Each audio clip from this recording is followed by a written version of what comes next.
Hello everyone, welcome back to Study Time with Isha.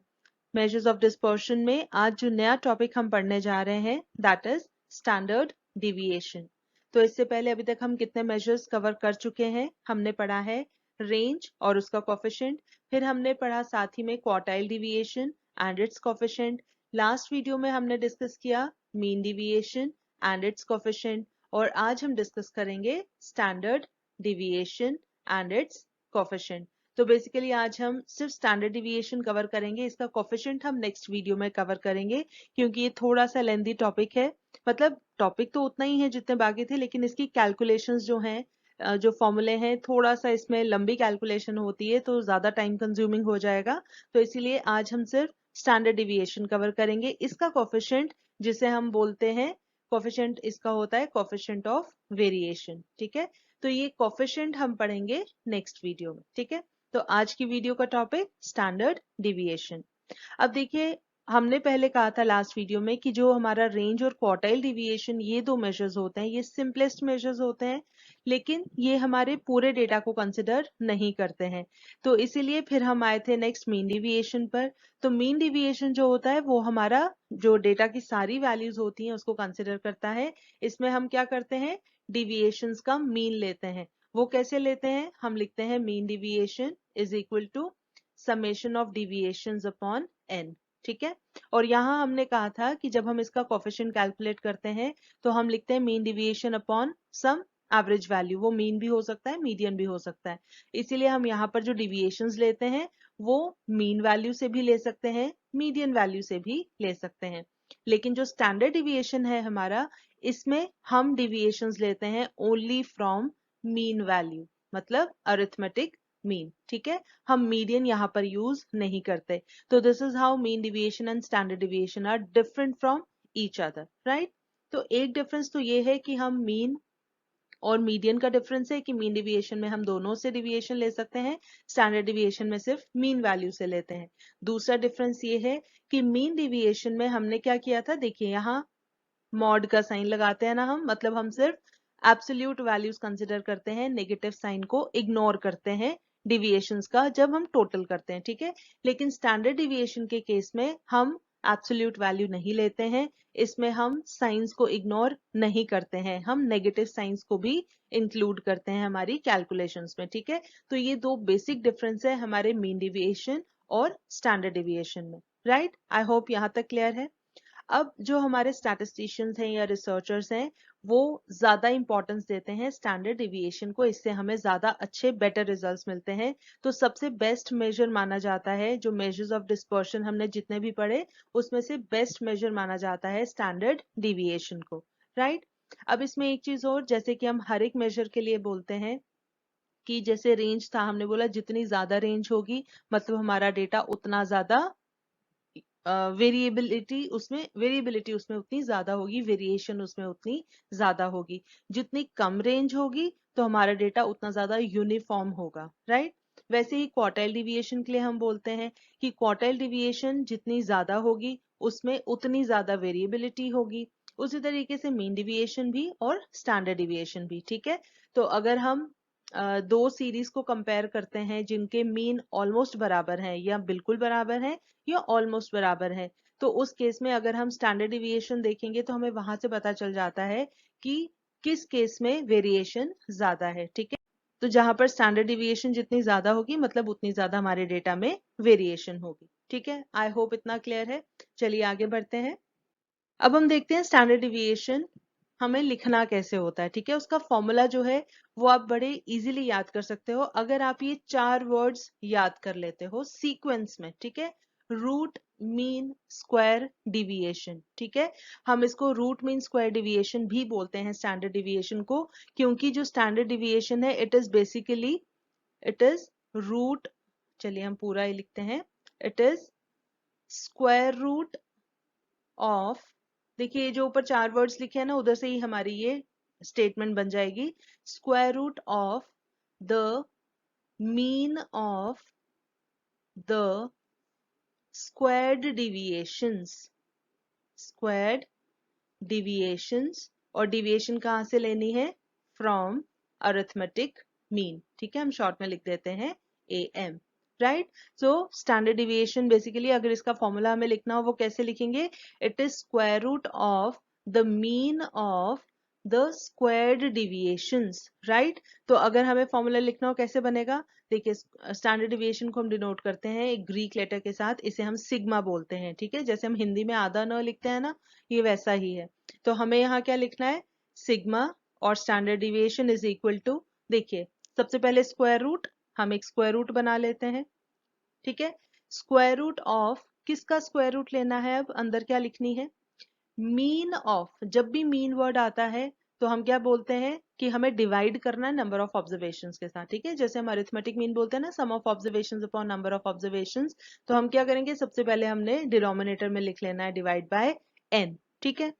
Mean किसका लेना है, अब ऑब्जर्वेशंस का मीन नहीं है, किसका मीन है, स्क्वायर्ड डिविएशंस का, ठीक है। तो अगर ऑब्जर्वेशंस का मीन होता था हम बोलते थे सम ऑफ ऑब्जर्वेशंस अपॉन n, है ना।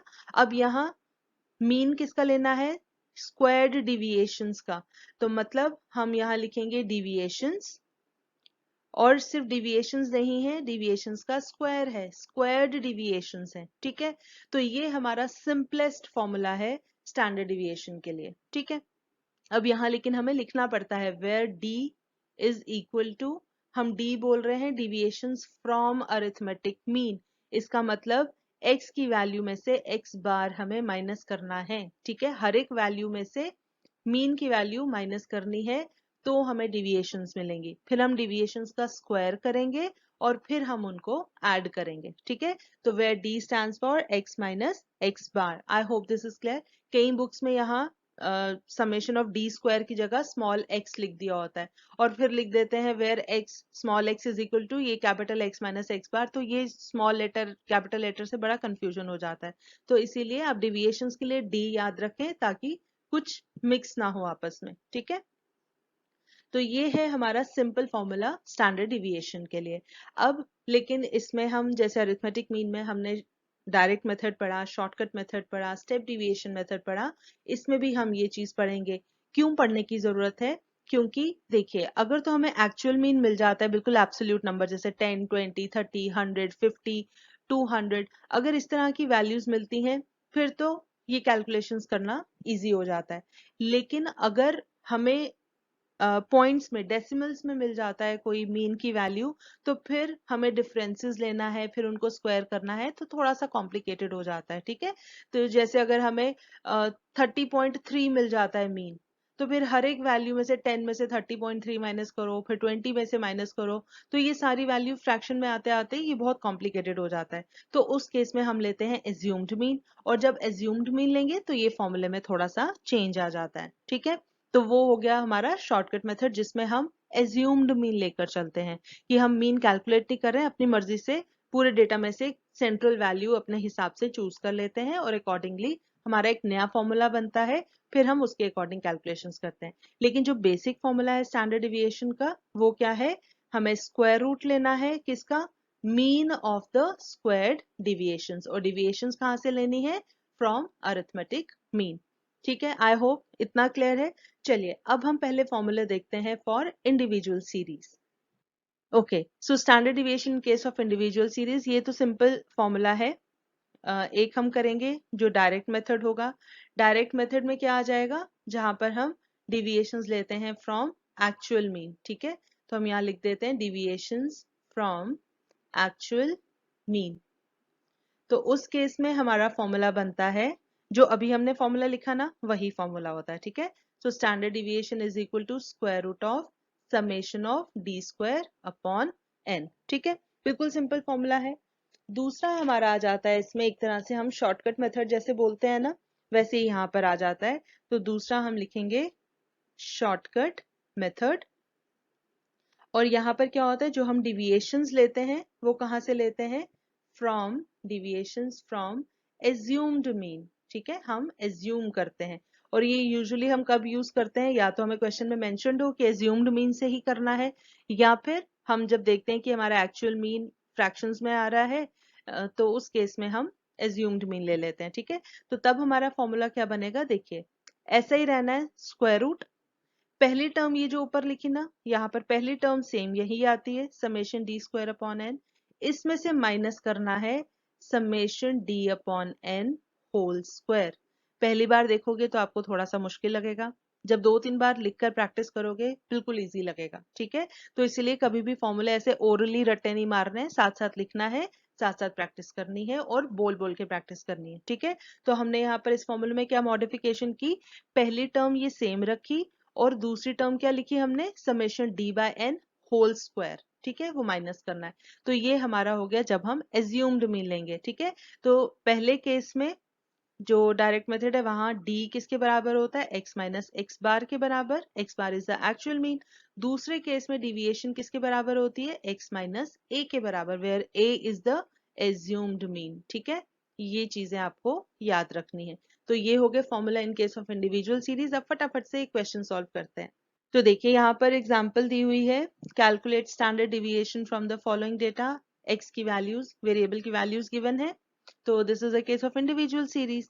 तो अब हमें क्या करना है, सबसे पहले हमें देख लेना है, अब यहाँ कुछ नहीं लिखा है कि आपको एक्चुअल मीन से करना है या एज्यूम्ड मीन से करना है। ठीक है, वैसे तो स्टैंडर्ड डिविएशन में मोस्ट ऑफ द टाइम्स हमारा एज्यूम्ड मीन ही प्रेफरेबल होता है, लेकिन हमें चेक कर लेना चाहिए। ठीक है, क्योंकि अब हमें सारी कैलकुलेशंस खुद करनी है, तो हम क्या करेंगे, सबसे पहले मीन चेक कर लेते हैं कितना आता है। ठीक है, तो अगर हम देखते हैं एक्स बार कितना होता है, sum of observations upon number of observations. कितनी ऑब्जर्वेशंस हैं, 1 2 3 4 5 6 7 8 9 10। ठीक है, तो n हो गया हमारा 10। तो उसके बाद समेशन x, अब फटाफट से इन सबको टोटल कर लीजिए। हमारे पास इसका टोटल आ रहा है summation x is equal to 2641।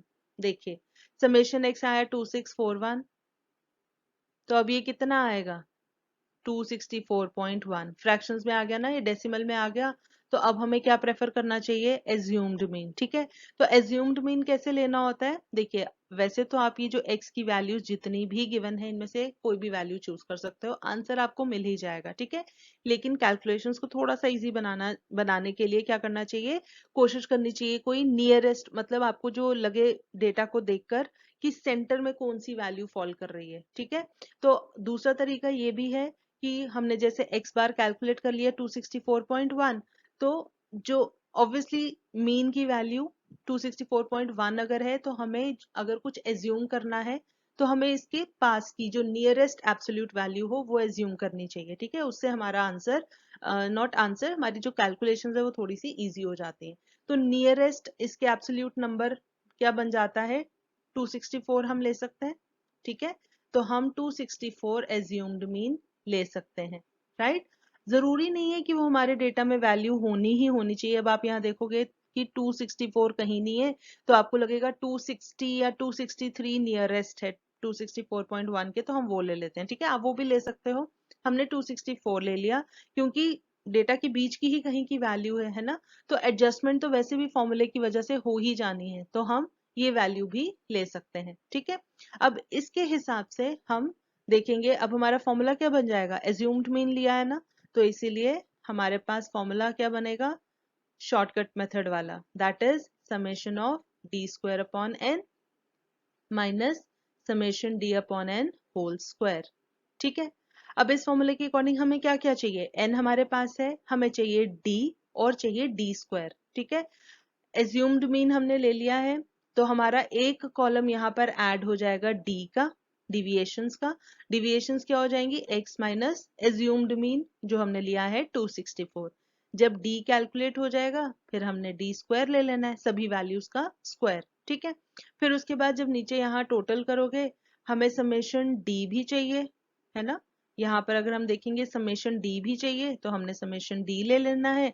उसके अलावा हमें डी स्क्वायर का भी सम चाहिए, तो हमने यहाँ समेशन डी स्क्वायर ले लेना है। ठीक है, इस तरीके से जो वैल्यूज हमें मिलेंगी फॉर्मूले में पुट करेंगे and will get the answer. ठीक है, तो चलिए फटाफट से हम टेबल बनाते हैं, टेबल की वैल्यूज लिखते हैं।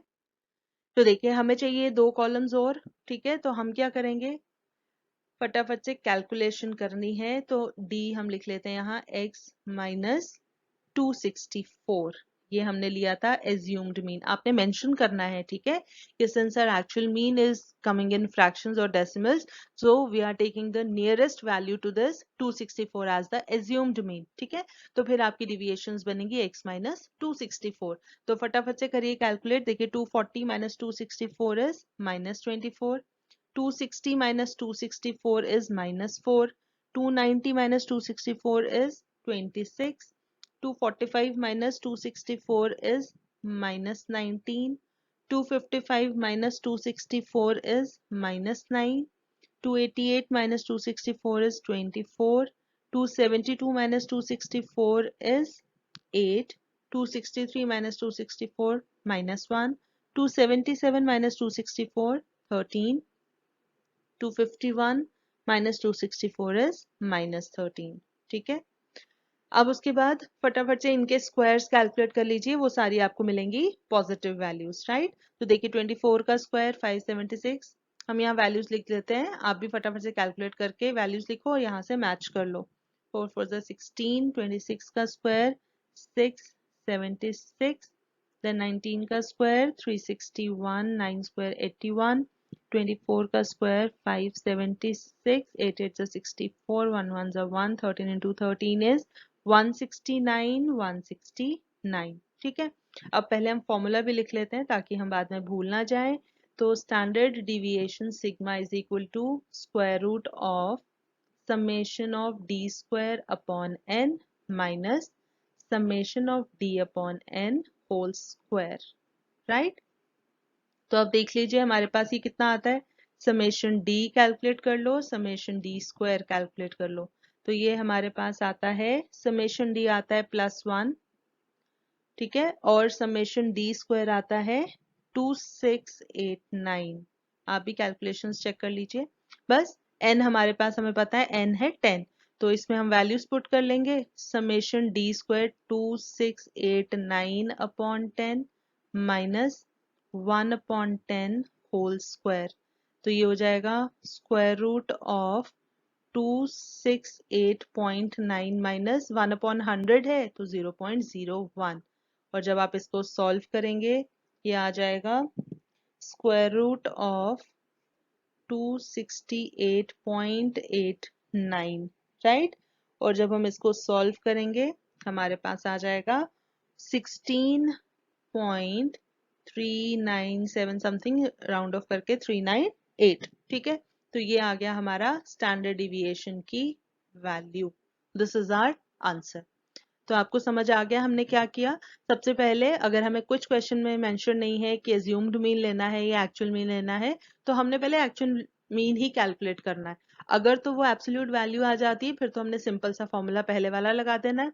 अगर वो नहीं आती है फिर हम अज्यूम्ड मीन लेंगे जो उसके नियरेस्ट वैल्यू होगी, ठीक है। और फिर हमने अकॉर्डिंगली जो ये वाला मेथड है, अज्यूम्ड मीन वाला जो मेथड है, हमने वो अप्लाई करना है और सॉल्व कर लेना है, ठीक है। आई होप दिस इज क्लियर। चलिए अब देखते हैं हम फॉर्मूले डिस्क्रीट सीरीज के लिए। Standard deviation in case of discrete series, तो यहाँ पर भी पहला हम लिखेंगे डायरेक्ट मेथड। डायरेक्ट मेथड में क्या हो जाएगा, अगेन जैसे हमने पहले ली थी ना, deviations from actual mean, deviations from actual mean। तो हम यहाँ पर क्या लिखेंगे, देखिए बिल्कुल सिंपल फॉर्मूला है, जैसे हमने पहले लिखा था इंडिविजुअल सीरीज के केस में, सेम चीज लिखनी है, summation of d square upon n. अब यहाँ पर क्या होता है, हमें डिस्क्रीट सीरीज में इंडिविजुअल वैल्यूज के साथ साथ उनकी फ्रीक्वेंसीज गिवन होती हैं। तो जैसे हम मीन कैलकुलेट करते टाइम हर एक ऑब्जर्वेशन को पहले फ्रीक्वेंसी से मल्टीप्लाई करते हैं फिर ऐड करते हैं, तो यहाँ पर भी हम क्या करेंगे, डिविएशंस को पहले फ्रीक्वेंसी से मल्टीप्लाई करेंगे उसके बाद हम ऐड करेंगे, ठीक है। बाकी फॉर्मूला सेम है, बस आपने फ्रीक्वेंसी बीच में इंक्लूड कर लेनी है, ठीक है, सिंपल फॉर्मूला। और यहाँ पर क्या हो जाएगा, again d is equal to x minus x bar. आपने यहाँ पर एक्चुअल मीन से डिविएशंस लेनी है, ठीक है। दूसरा मेथड हमारा आता है पहले की तरह शॉर्टकट मेथड। तो शॉर्टकट मेथड आप कब यूज करोगे, अगेन जब आपने एज्यूम्ड मीन लेना है, जब आपका जो मीन है वो फ्रैक्शंस में आ रहा है या आपको कुछ कॉम्प्लिकेटेड सा लग रहा है, तो उस केस में आप बिना सोचे समझे डेटा के बीच में से कोई एक वैल्यू को एज्यूम कर लेते हो एज मीन, ठीक है, और फिर आप डिविएशंस लेते हो फ्रॉम एज्यूम्ड मीन। तो क्या फॉर्मूला बन जाएगा यहाँ पर? अगेन पहले वाला फॉर्मूला लिख लो जैसे इंडिविजुअल सीरीज में लिखा था, summation of d square upon n minus summation of d upon n whole square.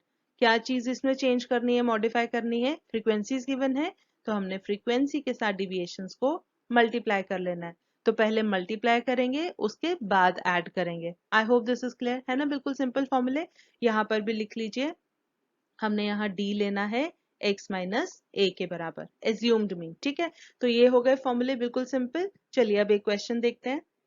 तो यहाँ पर क्वेश्चन गिवन है, calculate standard deviation from the given data, x और f की वैल्यूज गिवन है, राइट।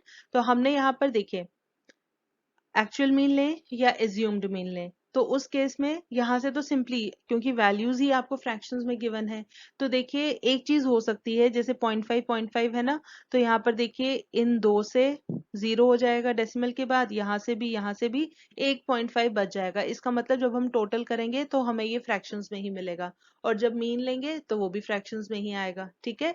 0.5 आना है ना एंड में, तो इसीलिए हमारा ये फ्रैक्शंस में ही आएगा, तो हम पहले से ही एज्यूम्ड मीन ले लेते हैं, ठीक है। तो ये चीज हमें यहीं से क्लियर हो गई। अब एज्यूम्ड मीन अगर हमें लेना है, हम क्या करेंगे, कोई भी एक वैल्यू को यहाँ से एज्यूम कर लेंगे। तो ये जो x की वैल्यूज गिवन है, सपोज हम यहाँ पर 6.5 को एज्यूम्ड मीन ले लेते हैं, ठीक है। तो हमारा अब एज्यूम्ड मीन वाला फॉर्मूला लगेगा। यहाँ पर क्या फॉर्मूला है, summation of d square upon n minus summation of d upon, ये थोड़ी स्पेस छोड़ते हैं, हमने बाद में फ्रीक्वेंसी लगानी है, summation of d upon n whole square. तो क्योंकि डिस्क्रीट सीरीज है तो हमने फ्रीक्वेंसी से मल्टीप्लाई कर लेना है, ठीक है। अब इस फॉर्मूले में हमने देख लेना है कि हमें किन किन चीजों की रिक्वायरमेंट है। तो सबसे पहले तो हमें एज्यूम्ड मीन चाहिए, क्योंकि d कैसे कैलकुलेट होना है, d is equal to x minus assumed mean, है ना। तो हमें यहाँ पर एक कॉलम बनाना पड़ेगा डिविएशंस का, राइट। डिविएशंस आ जाएंगी x माइनस ए, हमने लिया है यहाँ पर 6.5, ठीक है। फिर उसके बाद हमें डी स्क्वायर भी चाहिए ना, फिर हम डी स्क्वायर कर लेंगे। उसके अलावा हमें चाहिए एफ डी भी चाहिए, मतलब फ्रीक्वेंसी और डिविएशन को मल्टीप्लाई करना है, और फिर उसके बाद फ्रीक्वेंसी और डी स्क्वायर को मल्टीप्लाई करना है, ठीक है। तो फ्रीक्वेंसी और डी स्क्वायर को मल्टीप्लाई करना है, तो एफ डी स्क्वायर, ठीक है। ये सारी चीजें हमें कैलकुलेट करनी है, और जब इनको हम टोटल करेंगे तो देखिए यहाँ पर हमें अब डी और डी स्क्वायर का टोटल नहीं चाहिए, हमें चाहिए एफ डी का सम, ये वाली टर्म के लिए। तो यहाँ आ जाएगा समेशन एफ डी, ये वाली टर्म पहले वाली समेशन एफ डी स्क्वायर, ठीक है। और n चाहिए, n हमें कहाँ से मिलता है, डिस्क्रीट सीरीज के केस में n होता है समेशन ऑफ फ्रीक्वेंसीज के बराबर। तो अगर आप इन सबको टोटल करेंगे ये आता है 217। तो n हमारा है यहाँ पर, n इज 217, ठीक है। n की वैल्यू है 217। तो बाकी की चीजें अभी हम कैलकुलेट करेंगे, उसके बाद फॉर्मूला में पुट करेंगे and will get the answer. तो आप भी फटाफट से कैलकुलेट करते जाइए, हम भी यहाँ वैल्यूज लिखते जाते हैं, बाद में आप मैच कर लीजिए। तो देखिए यहाँ पर हमने ये टेबल बनाया हुआ है, d हमने कितना लेना है, अभी बोला था x माइनस 6.5, क्योंकि 6.5 हमने लिया है एज्यूम्ड मीन, राइट। ये हमारा एज्यूम्ड मीन है। तो अगर हम ये माइनस करते जाएंगे और वैल्यूज लिखते जाएंगे, 3.5 minus 6.5 is -3, then 4.5 minus 6.5 is -2, then we have -1, 6.5 minus 6.5 0, then 7.5 minus 6.5 is 1, 8.5 minus 6.5 2, 9.5 minus 6.5 is 3, ठीक है। फटाफट से अब डी स्क्वायर कैलकुलेट करना है, 3 3 9, 2 2 4, 1 0 1, 2 2 4, 3 3 9, ठीक है। अब हमें नेक्स्ट कैलकुलेट करना है f इंटू डी। तो क्या चीज करनी है, f इंटू डी।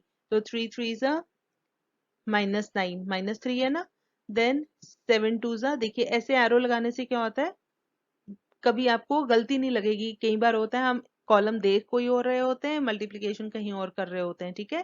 तो एरो लगाने से ये चीज थोड़ी सी सिंप्लीफाई हो जाती है, ठीक है। Then 60 into 0 0, 85 into 1 85, 32 into 2, 2 2 4, 2 3 6, 64 and 8 3 24, ठीक है। और फिर नेक्स्ट अब हमें करना है f इंटू डी स्क्वायर। तो फिलहाल हम ये एरोज हटा लेते हैं ताकि कोई कंफ्यूजन ना रहे। हम यहाँ लिखेंगे, अब करेंगे यहाँ से f इंटू डी स्क्वायर। ठीक है, तो 3 9 जा 27, 7 4 जा 28, 22 into 1 22, 60 into 0 0, 85 into 1 85, 32 into 4 4 2 is 8, 4 3 is 12, 128 and 8 9 is 72। ठीक है, तो चलिए लिख लेते हैं हम साथ में ही फॉर्मूला, वो हमें पहले ही लिख लेना चाहिए वैसे तो। This is equal to standard deviation और sigma is equal to summation of f d square upon n minus summation of f d upon n whole square. Right, तो बस अब यहाँ फॉर्मूले में वैल्यूज पुट करनी है, तो ये आ जाएगा हमारे पास। अच्छा, अभी हमने इनको टोटल तो किया ही नहीं है, चलिए टोटल भी कर लेते हैं। समेशन ऑफ एफ डी चाहिए और summation of f d square चाहिए। राइट, तो ये वैल्यूज हमारे पास आती हैं। समेशन एफ डी आता है 128 और समेशन एफ डी स्क्वायर आता है हमारे पास 362। और यहाँ n भी लिख लेते हैं, कितना है हमारा n की वैल्यू है, n इज इक्वल टू 217। ठीक है, sum of frequencies is equal to n is equal to 217।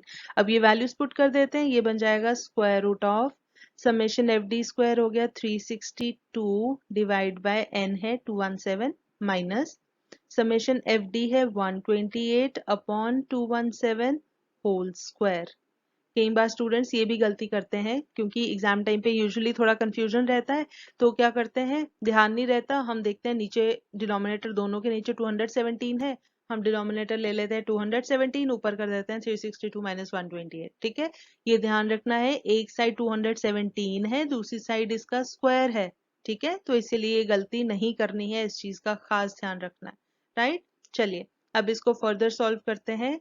ये हो जाएगा हमारे पास स्क्वायर रूट ऑफ 362 अपॉन 217 को अगर हम सॉल्व करें, ये आता है 1.668 और 128 का स्क्वायर और 217 का स्क्वायर, इनको डिवाइड करके सॉल्व करने पर आता है 0.348। आप कैलकुलेशन करके यहाँ से मैच कर लीजिए। ठीक है, हमने राउंड ऑफ करके थर्ड डेसिमल प्लेस तक वैल्यूज लिखी हैं।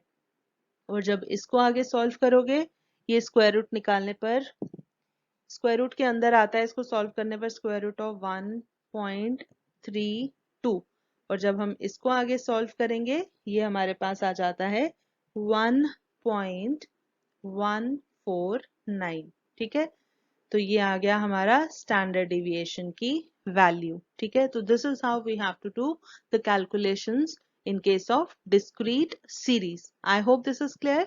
तो चलिए बढ़ते हैं continuous series की तरफ। Standard deviation in case of continuous series. Continuous series में हम यहाँ पर तीन मेथड्स या तीन फॉर्मूले लिखेंगे, जैसे हम अरिथमेटिक मीन में लिखते थे ना। पहला होता था डायरेक्ट मेथड, तो डायरेक्ट मेथड में हम क्या लिखते थे, चलिए अब मैं मेंशन नहीं करूंगी कि हमें एक्चुअल मीन से लेना है या एज्यूम मीन से, अब आपको वो क्लियर है। तो डायरेक्ट मेथड के केस में क्या फॉर्मूला रहता है, देखिए, sigma is equal to summation of, अब जैसे आपने डिस्क्रीट सीरीज के केस में फॉर्मूले लिखे ना, वैसे यहाँ पर होगा। ठीक है, so square root of summation of f d square upon n, direct method में हम यही बोलते हैं। ठीक है, अब यहाँ पर डिफरेंस कहाँ पर आएगा, वहां होता था d is equal to x minus x bar. ठीक है, अब यहाँ पर x तो क्लास इंटरवल्स की फॉर्म में होता है, तो x की जगह हम लिख देते हैं m, मिड पॉइंट्स लेते हैं ना कॉन्टिन्यूस सीरीज में, तो हम लिखेंगे d is equal to m minus x bar. Right, I hope this is clear. चलिए दूसरा हमारा आ जाता है शॉर्टकट मेथड। तो जैसे डिस्क्रीट सीरीज के केस में होता है ना, हम क्या करते हैं, यहाँ पर लेते हैं एज्यूम्ड मीन। राइट, तो एज्यूम्ड मीन जब लेंगे तो हमारा फॉर्मूला बन जाएगा square root of summation of f d square upon n minus summation of f d upon n whole square. Same formula है डिस्क्रीट सीरीज का, सिर्फ डिफरेंस कहां पर आ रहा है, डिविएशंस कैलकुलेट करने में। तो वहां पर डी होता था एक्स माइनस ए होता था, तो यहाँ एक्स की जगह हमने ले लेनी है मिड वैल्यूज। ठीक है, क्लियर। चलिए, तीसरा इसमें मेथड क्या आता है, स्टेप डिविएशन मेथड। जैसे हम अरिथमेटिक मीन में करते हैं ना स्टेप डिविएशन मेथड, ये कब यूज करते हैं, क्लास इंटरवल्स का जब हमें कुछ कॉमन पॉइंट मिल जाता है तो हम वैल्यूज को, अपनी कैलकुलेशंस को थोड़ा और सिंप्लीफाई करने के लिए, जब बड़ी बड़ी कैलकुलेशंस होती हैं तो उस केस में हम क्या करते हैं, डिविएशंस को डिवाइड करते हैं किसी कॉमन फैक्टर या क्लास इंटरवल के साथ। ठीक है, तो हम यहाँ डिफरेंशिएट कैसे करते हैं, डी की जगह हम लिखते हैं डी डैश, बाकी सारा फॉर्मूला सेम है। ठीक है, summation of f d dash upon n whole square, सारा सेम फॉर्मूला है, सिर्फ डिफरेंस कहाँ पर आएगा, डिविएशंस में। और डिविएशंस कैसे कैलकुलेट होंगी, जैसे पहले थी, मिड वैल्यूज ही कॉन्टिन्यूस सीरीज में आनी है और यहाँ भी एज्यूम्ड मीन आना है, लेकिन डी डैश हमने लिखा है ना, तो डैश कब लगाते हैं, जब हम डिवाइड करते हैं या तो क्लास इंटरवल के साथ या किसी कॉमन फैक्टर के साथ। ठीक है, और फिर क्योंकि हम डिवाइड बाय आई करते हैं तो हमारे फॉर्मूले में भी मल्टीप्लाई बाय आई हो जाता है, ये स्क्वायर रूट के बाहर है। ठीक है, ये स्क्वायर रूट सिर्फ यहीं तक आता है, स्क्वायर रूट आना है सिर्फ यहाँ तक। ठीक है, आई बाहर रहेगा, ये स्क्वायर रूट कैलकुलेट करने के बाद हम आई से मल्टीप्लाई करते हैं। ठीक है, आई होप दिस इज क्लियर, है ना, बिल्कुल सिंपल फॉर्मूले। तो अगर आपको शुरू का एक फॉर्मूला पता है और बाकी सीरीज के कॉन्सेप्ट्स पता है तो आप इजीली सारे फॉर्मूले लिख सकते हो। ठीक है, तो जब भी हम कॉन्टिन्यूस सीरीज की बात करते हैं तो हमारा मोस्ट प्रेफरेबल मेथड रहता है स्टेप डिविएशन मेथड। ठीक है, तो अब हम जो क्वेश्चन सॉल्व करेंगे हम स्टेप डिविएशन मेथड से ही करेंगे, बाकी फॉर्मूले के अकॉर्डिंगली आप कैलकुलेट तो कर ही सकते हो कोई भी फॉर्मूला यूज करके। ठीक है, तो चलिए देखते हैं क्वेश्चन। ये हमें क्वेश्चन गिवन है, calculate standard deviation from the following data. अब क्योंकि कॉन्टिन्यूस सीरीज है और हमने कहा हम यूज करने वाले हैं स्टेप डिविएशन मेथड, तो हमने सबसे पहले फॉर्मूला लिख लेना है ताकि हमें पता लग जाए कि हमें क्या क्या चीजें कैलकुलेट करनी है। ठीक है, so f d dash square upon n minus summation of f d dash upon n whole square into i. ठीक है, ये आई बाहर है, ठीक है, अंदर मत लिखते ना, स्क्वायर रूट के बाहर है आई, ये लिख दिया। अब इसको देख के हमें पता चलेगा कि हमें एक तो चाहिए, सबसे पहले क्योंकि कॉन्टिन्यूस सीरीज है ना, तो हमें यहाँ पर एक मिड वैल्यूज वाला कॉलम चाहिए। ठीक है, तो हम क्या करेंगे, x के साथ ही, क्लास इंटरवल्स के साथ ही मिड वैल्यूज वाला हमें कॉलम बना लेना चाहिए। ठीक है, इजी रहता है। उसके बाद हमें यहाँ पर डी डैश कैसे कैलकुलेट करना है, m minus assumed mean upon i। ठीक है, आई हमें पता है, यहाँ पर देखिए 10-10 का गैप है क्लास इंटरवल्स में, तो आई की वैल्यू तो हमें पता है, this is equal to 10। Assumed mean हम कहाँ से लेंगे, जब हम मिड वैल्यूज कैलकुलेट करेंगे ना, उसमें से कोई एक वैल्यू को हम एज्यूम्ड मीन एज्यूम कर लेंगे। ठीक है, फिर हमारा यहाँ पर क्या एक बन जाएगा कॉलम, डी डैश का, d dash is equal to m minus a upon i, यहाँ 10 है, ए अभी हम देखेंगे जब मिड वैल्यूज कैलकुलेट करेंगे। ठीक है, डी डैश हमें चाहिए, फिर ये पहले वाली टर्म में देखिए डी डैश स्क्वायर है ना, तो हमें यहाँ पर एक कॉलम डी डैश स्क्वायर का भी चाहिए। फिर उसके बाद हमें एक तो करना है एफ इंटू डी डैश। ठीक है, तो यहाँ हम लिखेंगे एफ इंटू डी डैश, मतलब फ्रीक्वेंसी और डी डैश को मल्टीप्लाई करेंगे। फिर हमें चाहिए एफ इंटू डी डैश का स्क्वायर, मतलब एफ इंटू डी डैश का स्क्वायर, तो एक कॉलम आ जाएगा एफ इंटू डी डैश का स्क्वायर। ठीक है, उसके बाद इनके समेशंस हमें लेने हैं, एन हमें मिल जाना है फ्रीक्वेंसीज को ऐड करके। ठीक है, तो जब आप इन सबको ऐड करोगे आपको n is equal to summation of frequencies, ये टोटल आएगा आपका 200। ठीक है, आप टोटल करके चेक कर लीजिए। फिर हमें और चीजें यहाँ से मिल जाएंगी, summation of f d dash यहाँ से मिल जाएगा, summation of f d dash square यहाँ से मिल जाएगा। बस ये वैल्यूज पुट करनी है, आपको आंसर मिल जाएगा। ठीक है, तो चलिए फटाफट से करते हैं कैलकुलेशंस। तो हमने यहाँ पर ये टेबल बना रखा हुआ है, तो सबसे पहले हम लिखते हैं मिड वैल्यूज। मिड वैल्यूज हो जाएंगी 0 और 10 की मिड वैल्यू आती है 5, 10 और 20 की 15, देन 25, 35, 45, 55 एंड 65। ठीक है, अब हम यहाँ से मिड वैल्यू एज्यूम कर लेते हैं, बीच में कहीं आ रहा है हमारा 35, तो हम 35 को ही एज्यूम्ड मीन ले लेते हैं। तो इस हिसाब से हमारा डी डैश क्या बन जाएगा, mid values minus assumed mean लिया हमने 35 डिवाइड बाय आई हमारा है 10। ठीक है, तो हम फटाफट से कैलकुलेट कर लेंगे। देखिए m ये वाला कॉलम लेना है, उसमें से 35 माइनस करना है। तो देखिए 5 minus 35 is -30, -30 divide by 10 is -3। Then 15 minus 35 हो गया -20, -20 by 10 is -2। 25 minus 35 is -10, -10 by 10 is -1। 35 minus 35 0। 45 minus 35 10, 10 by 10 1। 55 minus 35 20, 20 by 10 is 2। 65 minus 35 is 30, 30 by 10 is 3। ठीक है, ये आ गया डी डैश। अब हमें चाहिए डी डैश स्क्वायर। तो 3 3 ज़ा 9, 2 2 ज़ा 4, 1 0 1, 2 2 ज़ा 4, 3 3 ज़ा 9। ठीक है, नेक्स्ट कॉलम है एफ इंटू डी डैश। तो हमने जैसे पहले बताया एरोज लगा लेने हैं। 5 3 ज़ा 15, -3 है तो -15। 12 2 ज़ा 24, 30 into -1 -30। 45 into 0 0। 50 sorry, yes, 15 to 1 is 50। Then 37 into 2 is 2 sevens are 14, 2 3s are 6 7 74। और लास्ट में 21 into 3 3 1s are 3 3 2s are 6। ये हो गया एफ डी डैश। नेक्स्ट हमें करना है एफ डी डैश का स्क्वायर। तो अगेन हमने एरोज बना के चेक कर लेना है।